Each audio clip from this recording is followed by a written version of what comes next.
ആ കാലമല്ല ഇന്ന് പാർട്ടിയിലുള്ളതെന്നുള്ളത് സത്യമാണ്.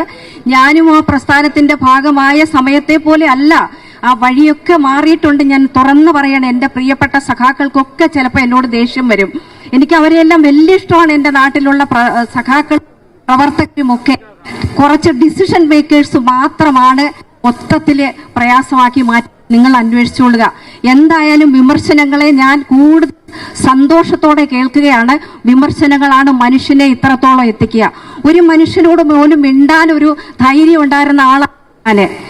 ഒരു കാലത്ത് വക്കീലായിട്ട് വരുമ്പോൾ പോലും എനിക്കിങ്ങനെ പ്രസംഗിക്കാനൊന്നും അറിഞ്ഞൂടാ. ഈ നാടും ഞാൻ ആദ്യമുണ്ടായിരുന്ന പ്രസ്ഥാനവും എന്നെ ഒത്തിരി സഹായിച്ചു. പക്ഷേ അത് നല്ല വിഷമവും എനിക്ക് തന്നു. ഞാൻ എന്താന്ന് പറയാൻ ഏറ്റവും ഇഷ്ടം, ആരെയും കുറ്റം പറയുന്ന, ഈ ലോകത്താരെയും കുറ്റം പറയുന്ന ഇഷ്ടമല്ല. നാട് മുഴുവൻ കാണും, നാടെല്ലാം കണ്ടോട്ടെ.